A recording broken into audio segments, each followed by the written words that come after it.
Imagina que você tem dois pontos. Um ponto A de coordenada 0 e 1 e um ponto B de coordenada 2 e 3.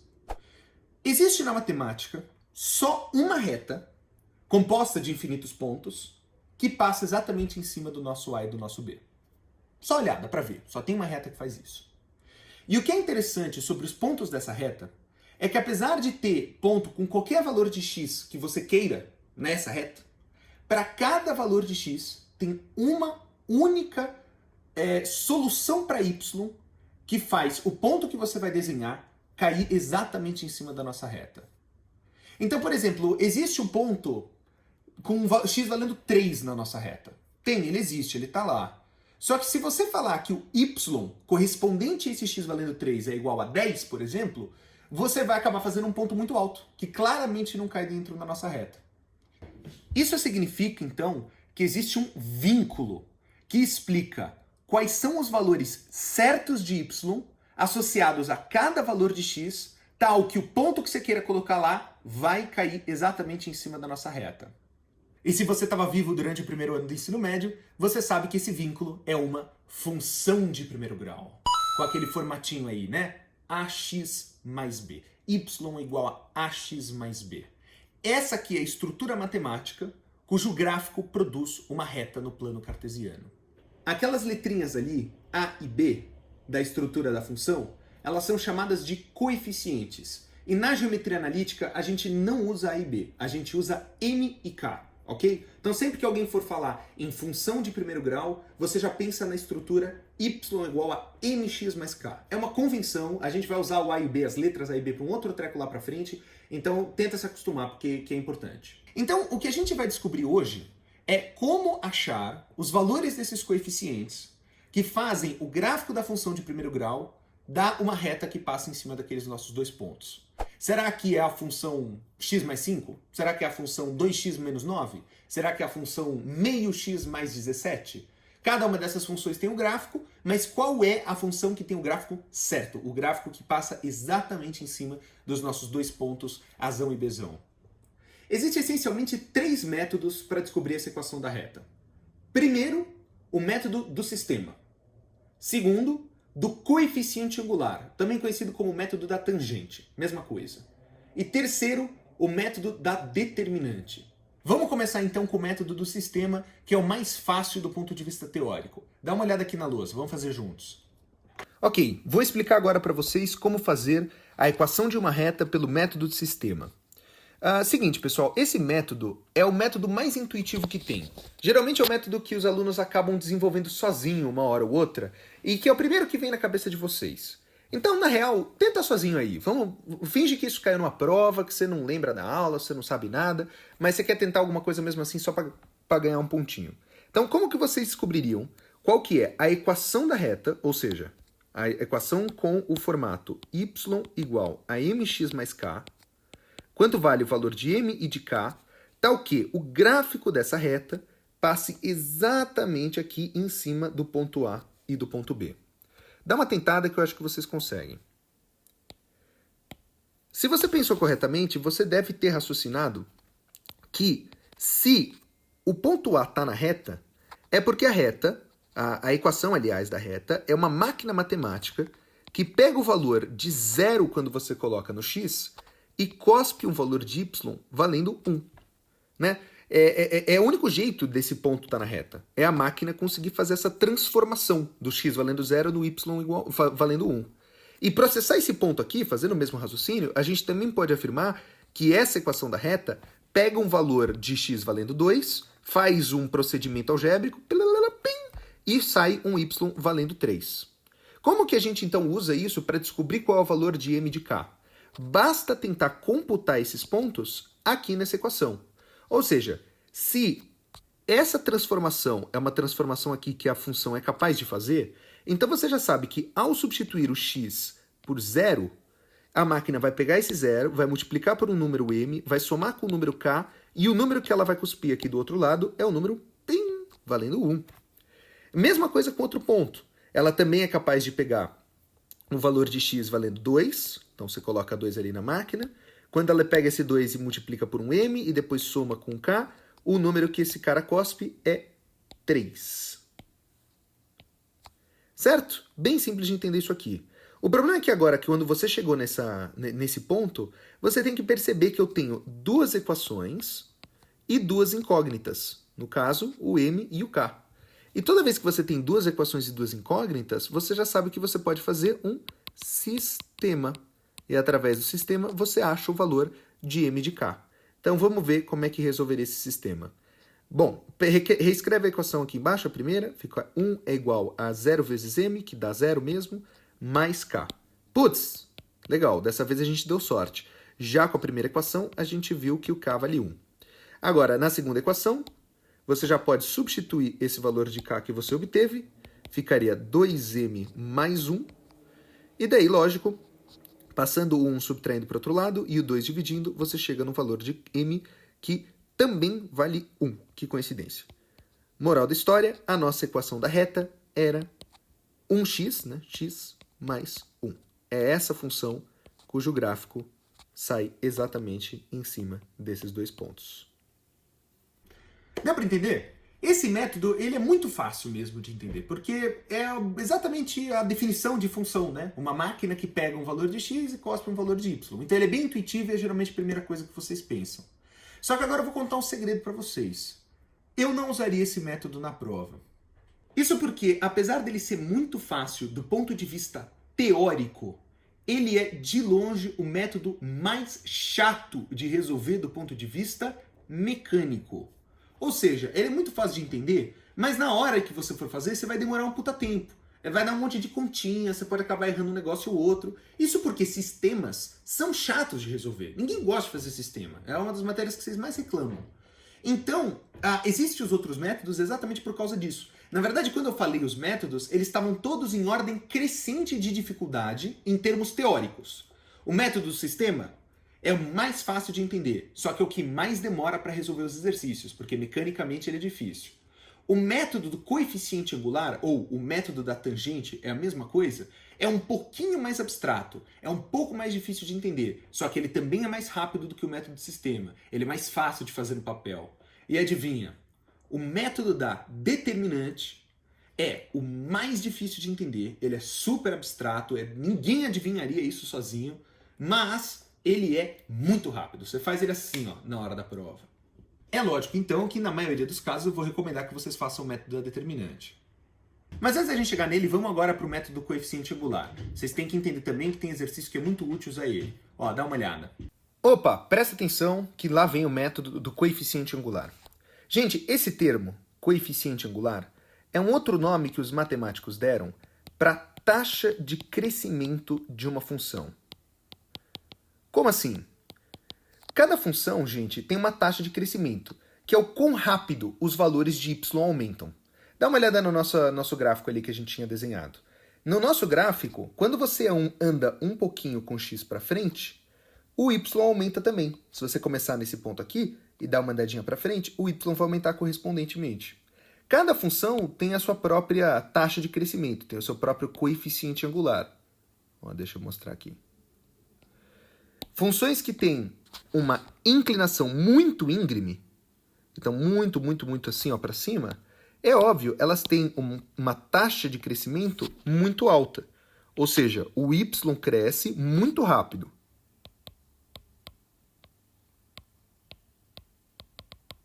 E funções que tenham uma inclinação menor, tipo esse gráfico aqui, ó, vou desenhar uma que não é tão inclinada,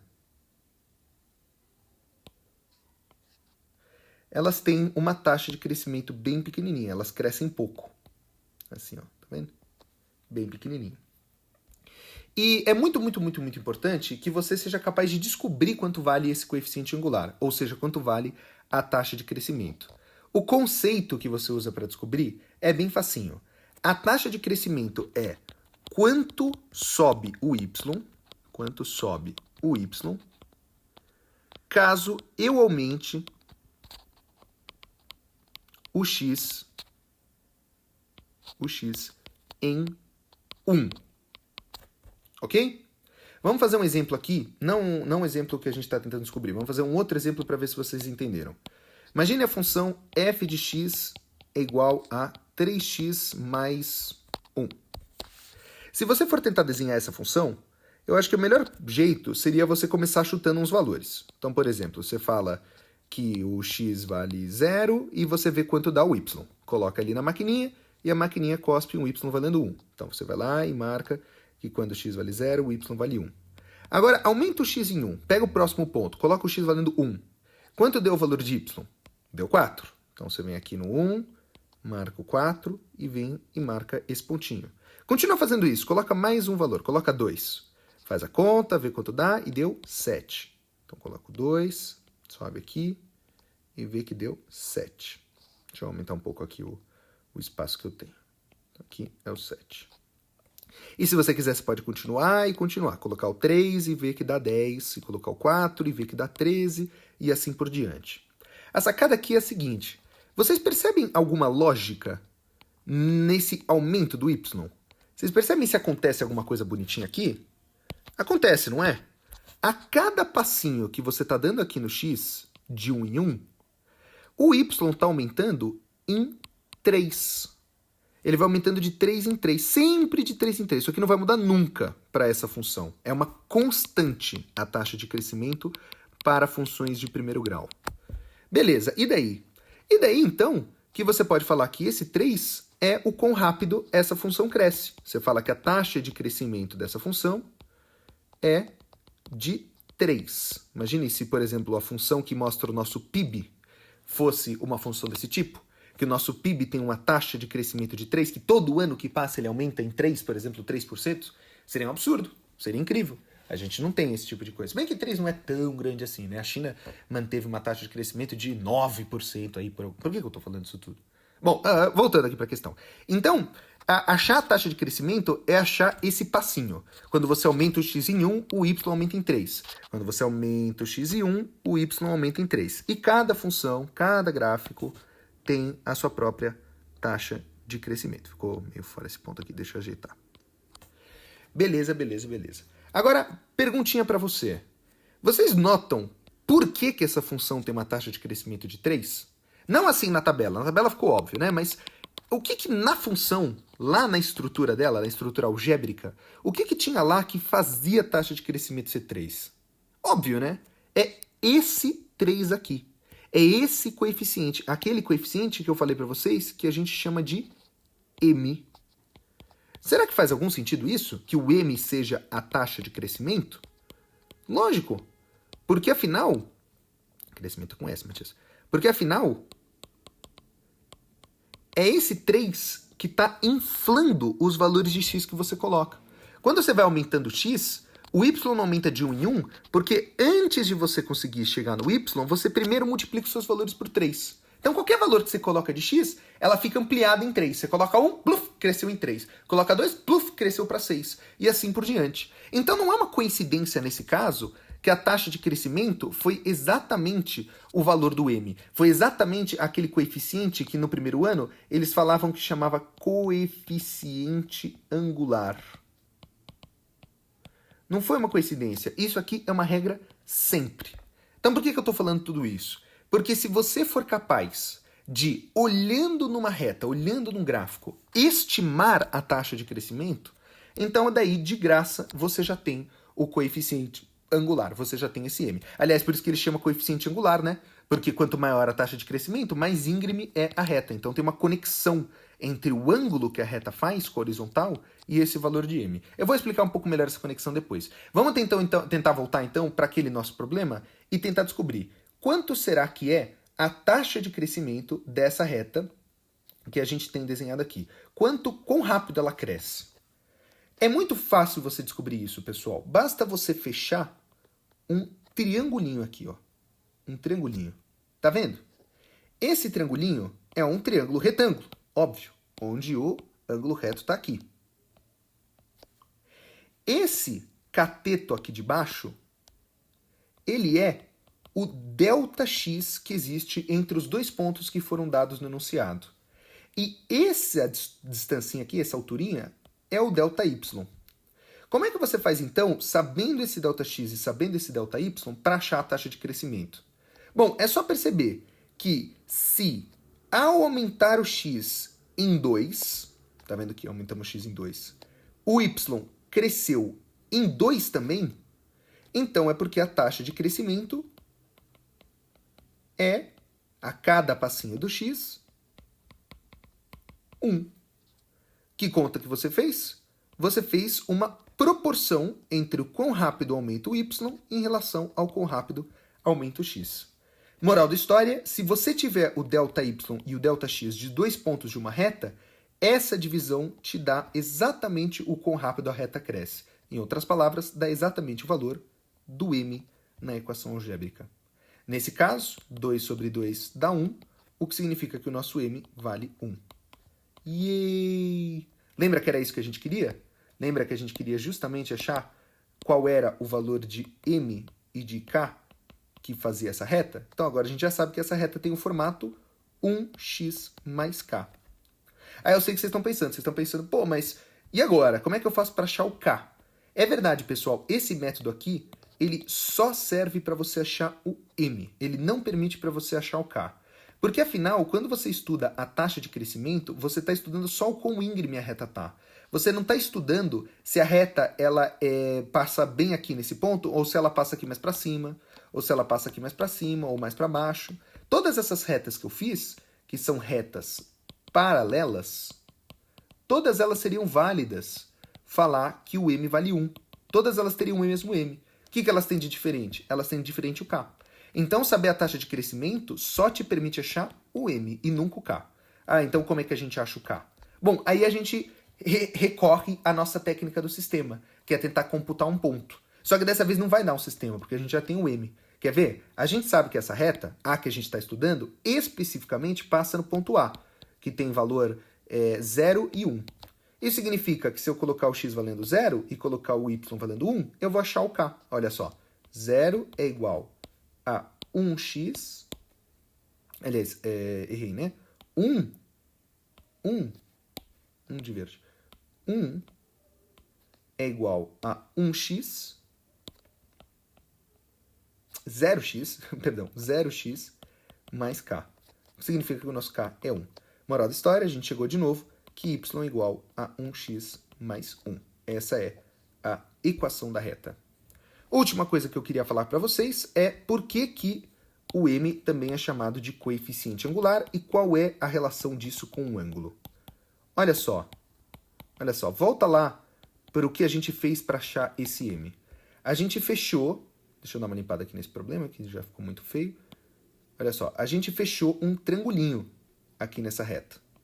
É esse triangulinho que é o esquema, ó. Não vai dar para fazer isso? Não vai dar, foda-se. É esse triangulinho que é o esquema. É esse que é o triangulinho que é o esquema. Eu vou desenhar esse triangulinho aqui mais embaixo para você ver. O triangulinho que a gente fechou na reta era um triangulinho que um dos catetos valia ΔX e o outro valia ΔY. Certo? E a gente falou que quando a gente fez o ΔY sobre o ΔX, a gente achou o valor do m.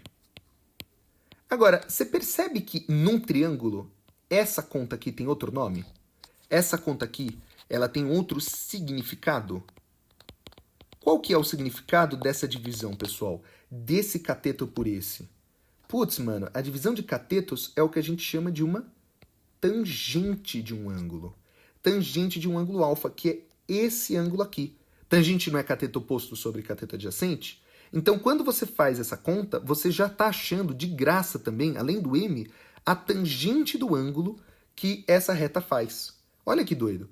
Então, ao mesmo tempo, fazendo esse ΔY sobre ΔX, você acha a taxa de crescimento e você tem uma dica do quão angular dessa reta está com a horizontal. Você não sabe qual é o ângulo, você sabe a tangente desse ângulo. Mas é lógico que se você souber um pouco de trigonometria, você lembra que se a tangente de alfa vale 1, é porque alfa vale 45 graus. A gente achou, então, até de graça, o quão íngreme esse negócio tá. E é meio óbvio que é 45 graus, né? É bem a diagonal de um quadrado, porque essa reta tá crescendo de 1 em 1. Então é 45 graus mesmo, né? Angulhadinho com um quadrado. Deu para entender? Eu falei, esse método é um pouco mais abstrato. Mas, ó, vamos recapitular que eu acho que vai dar para entender. Toda função de primeiro grau tem uma taxa de crescimento. Essa taxa de crescimento também é chamada de coeficiente angular. E essa taxa de crescimento, esse coeficiente angular, é representado pela letra M, que é exatamente a letra M que multiplica o x. Se você quiser achar essa letra M sem ter que fazer sistema, você pode sempre pegar quanto que o y aumenta por aumentozinho de x. Ou seja, uma proporção de ΔY sobre ΔX. Se você fizer essa conta, ΔY sobre ΔX, o resultado já sai o M da sua reta. Aliás, tem uma coisa muito importante que eu falei ali, que eu não sei se você prestou muita atenção, que tem a ver com retas paralelas. Por definição, retas paralelas no plano cartesiano são retas que têm o mesmo ângulo, que não são inclinadas uma mais do que a outra. Então já fica de olho que se o cara no enunciado falar que você tem duas retas paralelas, você já tem que saber, que é porque elas têm o mesmo M. O M das duas retas são iguais. A gente vai fazer um exercício depois só para mostrar como essa informação é útil. Mas não esquece, retas paralelas, M's iguais, mesma taxa de crescimento, mesma inclinação, mesma tangente de alfa, mesmo alfa. Tudo bem? Bom, e se você já achou esse difícil em termos de abstração, se prepara que o próximo é o mais complicado. Ele é bem abstrato, mas eu fiz uma aula antes preparatória justamente para essa hora, então eu acho que talvez não fique tão abstrato. Mas é o mais fácil de fazer na prática, o método da determinante. Vamos ver como é que sai isso aí. Método 3, método da determinante. Assim que eu falei em determinante, você já deve ter lembrado a matéria da última aula, aquela questão de áreas de triângulo. Você deve ter imaginado que tem alguma coisa a ver com isso. Mas eu sei, né, aqui que a área de triângulo tem a ver com esse negócio. Aliás, nem tem triângulo. Como é que você pode ter um triângulo nesse problema se você tem 2 pontos e não 3? Então, pessoal, pensa assim. Em vez de pensar que você tem 2 pontos, finge que você tem 3 pontos. Que existe um terceiro ponto, um ponto fantasma, C, que você não sabe nem o x, nem o y. Dessas duas coisas aqui são desconhecidas. Mas agora que você tem 3 pontos, você poderia fazer uma determinante para achar a área do triângulo que envolve esses 3 pontos. Que pontos? O ponto A, que está aqui, o ponto B, que está aqui, e o ponto C, que está em qualquer lugar aí, qualquer. Não sei onde ele está. Vamos desenhar aqui, por exemplo. Se você fizesse a determinante desses 3 pontos, você acharia a área desse triângulo.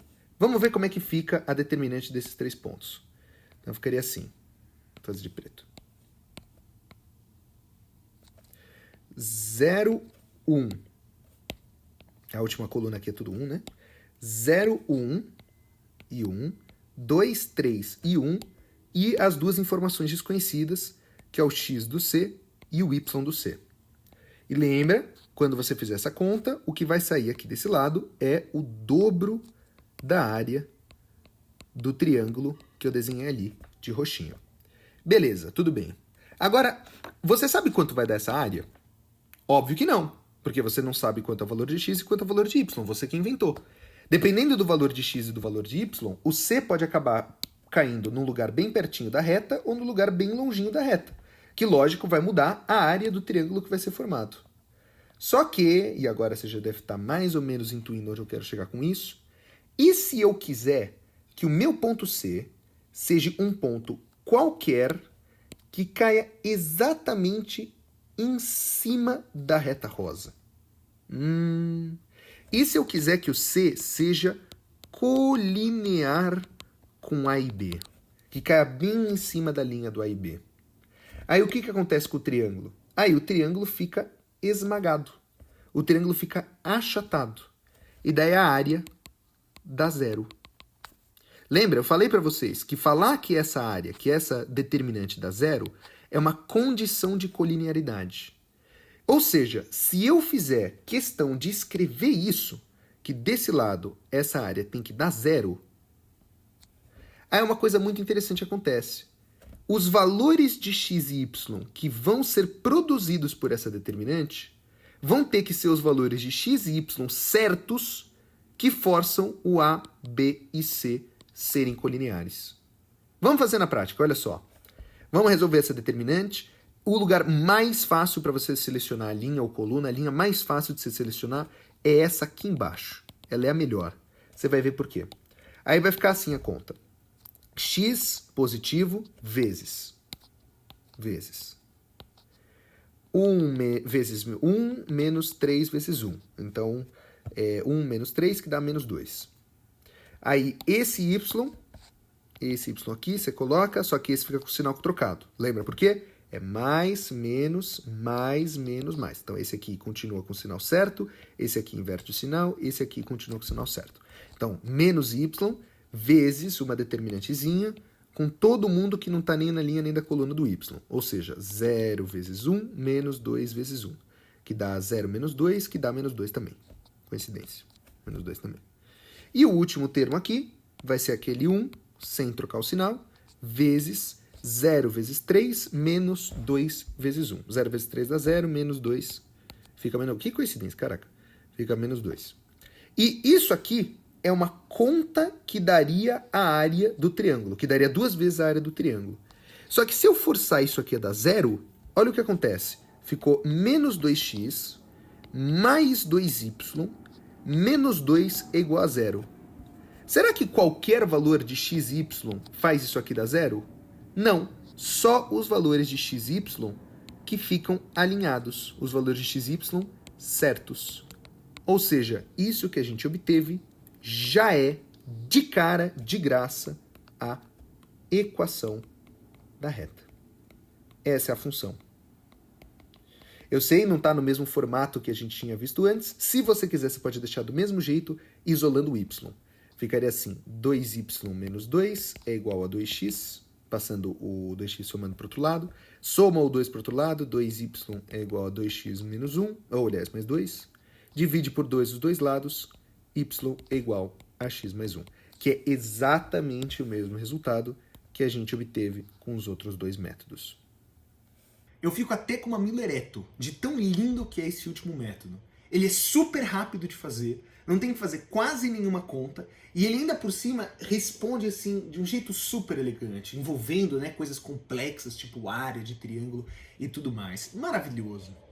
É lógico, ele é mais difícil de entender, você precisa ter entendido aquele negócio da área do triângulo. Mas se você entendeu, amigo, nossa, é coisa de profissional. Faça sempre esse método, ele é muito rápido. E dica, sempre seleciona a última linha. Fica muito fácil a conta, né? Não fica com um monte de x, um monte de y, ele já sai bonitinho.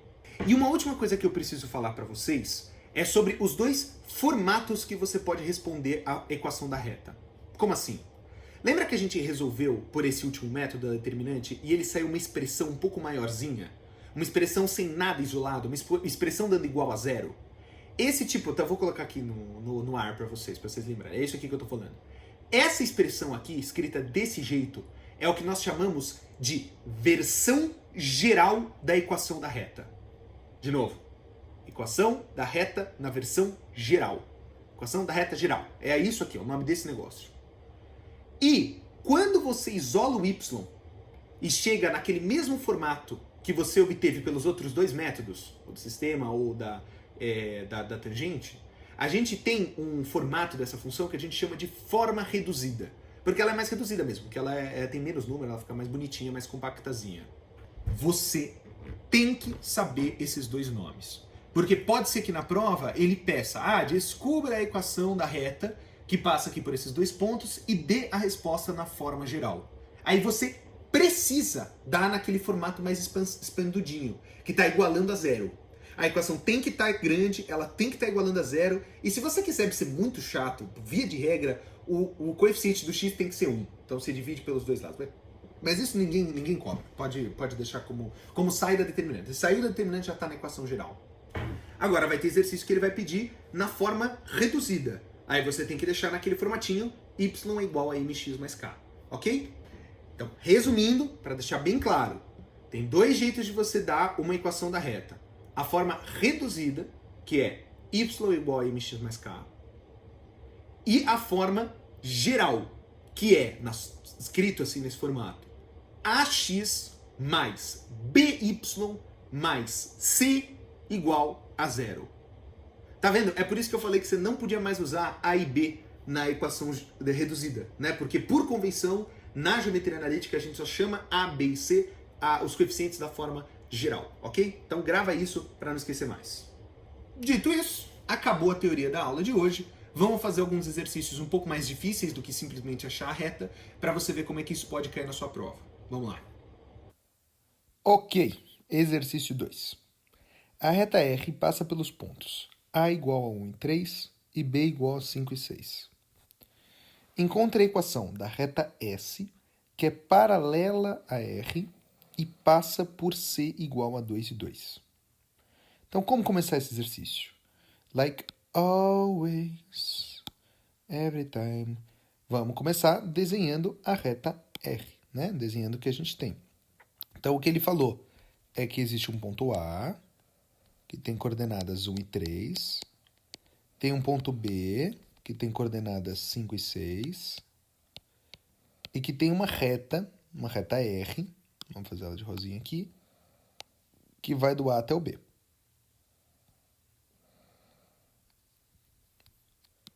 Ok. Só que, na verdade, ele não quer que você fale que reta é essa aqui. Ele quer que você ache a equação da reta S, que é paralela ao R. Bom, de qualquer maneira, acho que achar a equação da reta R não deve atrapalhar muito. Então vamos ver se a gente consegue achar. Como achar a equação da reta R? Eu vou usar aqui o método da determinante, só para a gente treinar. Então, você tem 2 pontos. Então você vem aqui e faz uma determinante com 1 e 3, 5 e 6, e aqui no final x e y. E nessa outra coluna você coloca 1, sempre 1.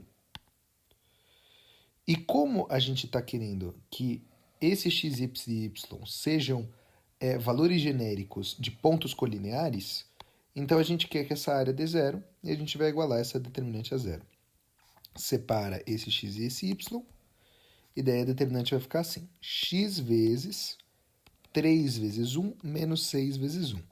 3 menos 6 dá menos 3. Então, x vezes menos 3. Aí, seria mais y, só que o y troca o sinal. Então, menos y vezes 1 vezes 1 menos 5 vezes 1, que dá menos 4. E depois a gente coloca aquele 1, somado 1, vezes 1 vezes 6 menos 5 vezes 3. Então, 6 menos 15, que dá menos 9. E isso tudo tendo que dar igual a zero. Aí, então, isso aqui fica menos 3x mais 4y menos 9 igual a zero. Essa é a equação da reta R na forma geral. Mas vamos passar para a reduzida. Vai ficar y é igual a 3 sobre 4x mais 9 sobre 4. Eu passei tudo somando para o outro lado e depois dividi por 4. O motivo pela qual é interessante a gente passar para a forma reduzida é porque a forma reduzida me dá essa informação aqui, que é o coeficiente angular, que é uma informação de ângulo, né? Uma informação de quão inclinada a reta está. Sempre que tiver alguma informação de ângulo no enunciado, vale a pena tentar achar esse coeficiente angular. E o que tem no enunciado que é fundamental sobre essa reta S é que ela é paralela a R. E uma reta paralela a outra nada mais é do que uma reta que tem exatamente o mesmo ângulo. Então, no desenho da reta S, existe uma reta S que tem exatamente o mesmo ângulo daquela reta R, só que passa por esses pontos C aqui, 2 e 2. Bom, o que eu posso afirmar sobre essa reta, sabendo que ela é paralela a essa outra reta R? Eu consigo falar que se essa reta R tem esse coeficiente angular, então a reta S também tem exatamente o mesmo coeficiente angular. Então a reta S tem formato y igual a 3 quartos de x, 3 quartos de x, mais k. Cuidado, hein? Não tem nada que a gente possa falar sobre o k só sabendo que ela é paralela ao R. Afinal, o k não é uma grandeza angular. Quando duas retas são paralelas, elas têm o mesmo ângulo, a mesma inclinação, o mesmo ângulo com esse x. Só que o k ele não tem nada a ver com isso. O k simplesmente fala se a reta está mais para cima ou se ela está mais para baixo. E como essa reta roxa ela não é exatamente a reta rosa, ela não tem o mesmo k. Se ela tivesse o mesmo k, ia ser exatamente a mesma reta, né? Se fosse 9 mais 4, aí não seria perpendicular, aliás, paralela. Ok, então como a gente faz para achar quanto vale esse valor de k?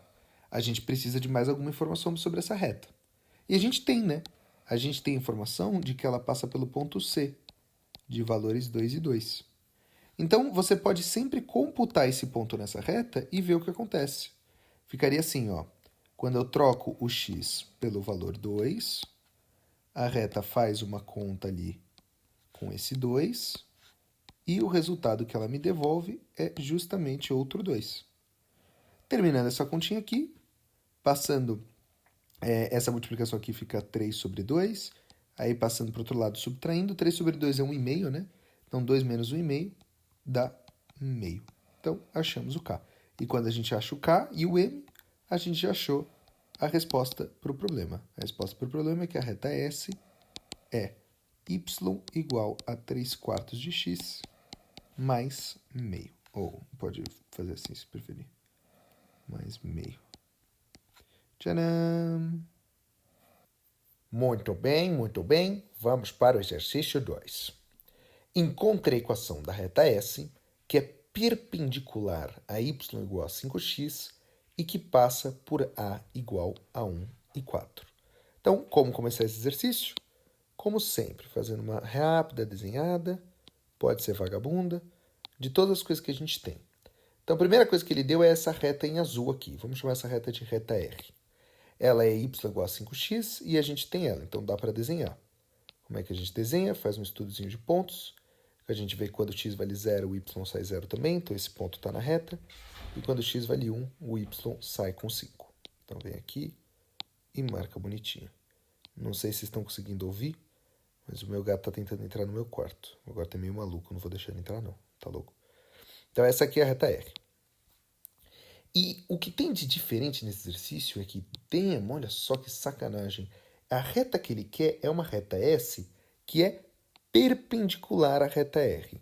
Então não é mais aquele caso das retas paralelas, que teriam o mesmo coeficiente angular. É o caso de uma reta perpendicular. A gente quer a equação de uma reta que, se você fosse desenhar, ela ficaria mais ou menos assim, ó.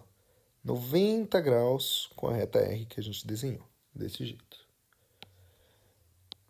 Legal, então como prosseguir? Vamos conversar um pouco sobre perpendicularidade. Claro que perpendicularidade, pessoal, é uma coisa, uma característica de ângulos. Né? Se fala que duas coisas são perpendiculares, é uma coisa que vem na cabeça, é ângulo. E em funções de primeiro grau, se alguém fala em alguma coisa de ângulo, a gente já pensa no coeficiente angular, que tem tudo a ver com o ângulo que a reta faz com o eixo x, com quão inclinada ela está. Bom, e daí? E daí que, então, se a reta S é perpendicular à reta R, é porque deve ter alguma conexão entre o coeficiente angular da reta R e o coeficiente angular da reta S. Eles têm que estar relacionados. Mas cuidado, time, elas não são iguais, tá? Afinal, se elas fossem iguais, você estaria falando que o ângulo, a taxa de crescimento da reta S, é igualzinho à taxa de crescimento da reta R. E daí elas seriam paralelas de novo, né? E não é o caso. A gente não quer que elas sejam paralelas, a gente quer que elas sejam perpendiculares. Então, qual que é a conexão entre o MR e o MS? Se não são iguais, como é que é? Eles são parecidos? Tem alguma coisa diferente entre eles? O que está rolando? Então dá uma olhada no desenho e tenta chutar. Sabendo que o MR é 5, né? Que a reta R é 5x, imagine quanto você acha que é MS. A primeira coisa que a gente consegue ver, e que é meio óbvia, é que se a reta MR é crescente, olha só, crescente, ela está indo para cima, então, com certeza, essa reta S, que é perpendicular, é decrescente. Não tem como duas retas perpendiculares não obedecerem isso. Se uma é crescente, a outra é decrescente. E matematicamente, algebricamente, você descreve que uma reta é crescente pensando no sinal do coeficiente angular. É fácil de perceber isso, né? Que pelo fato do coeficiente angular da reta R ser positivo, então a reta vai crescendo, porque você vai colocando valores maiores de x e o número vai ficando grandão. Se você quer que uma reta tenha um comportamento decrescente, o coeficiente angular dela tem que ser negativo. Então a gente já sabe uma dica importante sobre esse MS. Ela é negativa, ela tem que ter o sinal contrário do MR. Só que agora eu imagino que vocês estão pensando. Vocês devem estar pensando assim, então já sei. Aposto que o ms é menos 5. É só fazer o mesmo m, só que com sinal contrário, certo, Matias? Não, não é bem assim. Porque afinal, olha, dá uma olhada aqui. Eu vou desenhar aqui de novo a situação desse lado, para não ficar muito poluído. Dá uma olhada. A reta R, ela tem um coeficiente angular bem grandão. Então ela é bem íngreme, né? Ela cresce em 5 pontinhos a cada aumento do x. Assim, isso aqui é a reta R. Se você simplesmente falar que o coeficiente angular da reta S é menos 5, então ela vai ser tão decrescente quanto a reta R crescente. Ou seja, ela vai ficar assim, ó. Ela vai ficar para baixão, a reta S. Desse jeito. Isso seria uma reta que teria um m valendo menos 5. Mas percebe, essas duas retas não fazem 90 graus. Elas não estão perpendiculares. Isso aqui não é 90 graus nem aqui nem na China. Então, só trocar o sinal do m não é o bastante. Não é isso que precisa acontecer. O que a gente quer que de fato aconteça é uma coisa quase que o contrário disso. A gente quer que a reta S seja decrescente, óbvio, mas a gente quer que ela seja só um pouquinho decrescente. Percebe? Ela não pode ser muito. Ela tem que ser bem pouquinho decrescente justamente porque a reta R é muito crescente. Tá vendo todo o raciocínio contrário? Então, é meio que uma relação de inversamente proporcional. Quanto mais íngreme for a reta R, menos íngreme tem que ser a reta S. Mais pertinho do eixo X ela tem que estar. Se você fosse pensar isso em termos de ângulo, a gente pode perceber que o ângulo alfa da reta R, ele aparece lá na reta S aqui embaixo, ó. É esse ângulo aqui. Ou, se você preferir, o ângulo alfa da reta S, ou seja, o quanto ela está para baixo aqui, a reta S, é exatamente o quanto R está de distância do eixo Y. Tudo contrário, tá vendo? A distância do S da reta X, do eixo X tem que ser a mesma distância angular da reta R do eixo Y. Tudo contrário. Dá para perceber isso no desenho? É como se a reta R e a reta S fossem um L, assim, que giraram. Ela está 90 graus e ela estava um dia assim e daí ela girou para cá. Bom, só com isso que eu falei já dá para descobrir como que é o ms. Mas tá ficando muito difícil, tá confuso. Então eu vou provar uma vez para vocês e depois ver se fica tranquilo. Olha só. O fato de que a reta S tem que ser bem pouquinho inclinada, que a inclinação dela tem que ser inversamente proporcional ao da reta R, indica que eu tenho que conseguir um número para o ms que é tão pequeno quanto o 5 é grande. Faz sentido? Eu tenho que pensar num número que é meio que o inverso do 5. E que número que é o inverso do 5? É o 1 sobre 5. Só que negativo para ser decrescente. Faz sentido? Então a regra é essa, pessoal. Se duas retas são perpendiculares, a gente tem certeza que a relação entre os m's delas é que elas são o oposto do inverso uma da outra. Oposto significa tem sinal contrário e inverso significa que você está trocando o nominador com o denominador. Se, então, por exemplo, uma reta tiver coeficiente 2, então a reta é 2x mais 3, uma reta perpendicular a ela seria uma reta com um m que vale menos meio. Então, menos meio x mais qualquer outra coisa. Se quiser, eu vou provar aqui para vocês por que isso acontece. É bem rapidinho, é fácil de provar. A reta M tem a ver com esse ângulo alfa azul aqui, ó. Tem a ver com esse ângulo alfa azul aqui. E para achar esse ângulo alfa, tem a ver com esse M do R, a gente faz tangente de R, que é delta y sobre delta x. Certo? Pega um ponto aqui, fecha aqui se quiser. Deixa eu apagar esse. Isso aqui é um delta y, isso aqui é um delta x. Só que como o alfa roxo está aqui embaixo, ele aparece aqui, como eu disse para vocês. Só que se você pensar na tangente desse ângulo aqui, cateto oposto sobre cateto adjacente, você vai perceber que o cateto oposto dele é Δx e o cateto adjacente que é Δy. Tá vendo o Δy aqui de novo? Ou seja, se você fosse fazer a tangente do alfa roxo, você teria que fazer cateto oposto sobre cateto adjacente, que é ΔX sobre ΔY. Tá vendo? Contrário. Olha que bonitinho. Então, o ms é o ΔX sobre ΔY e o mr é o ΔY sobre ΔX. Eles são o contrário uma da outra, e daí tem que pôr o sinal do menos para fazer ela ser decrescente. Tudo bem? Não tem que pensar nisso toda vez, tá? É mais fácil só decorar essa relação aqui que eu falei. Ela é bem importante. A gente vai usar bastante nas provas. Moral da história. Nesse caso aqui, sabendo que o MR vale 5,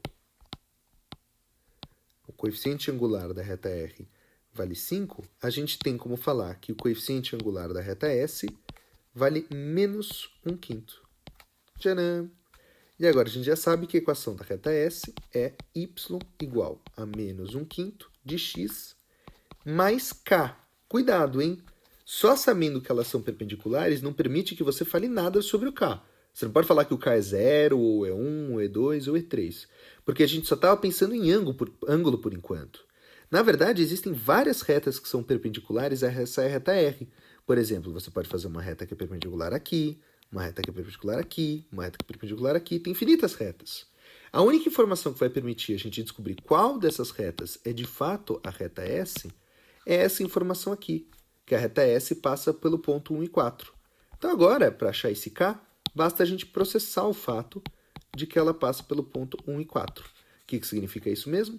Que se o x vale 1, a função cospe um y valendo 4. Ou seja, menos 1/5 vezes 1 mais um número qualquer, o k, vai ter que cuspir por essa máquina o valor de y igual a 4. Aí passa esse 1/5 somando para o outro lado, faz o mínimo múltiplo comum, e você chega em 21 sobre 5 para o k. Sucesso? Então a reta S é y igual a menos 1/5 de x, porque é perpendicular, mais 21 sobre 5 para passar no ponto A. E é isso, pessoal. Nossa, cansei até. Bom, mas é isso, pessoal. Obrigado por ter ficado comigo até aqui. Desculpa se essa aula ficou muito longa, mas essa parte é a parte mais importante da geometria analítica, que é a equação da reta. Agora falta só uma aula, um último tópico, para a gente acabar a matéria da primeira prova. Valeu!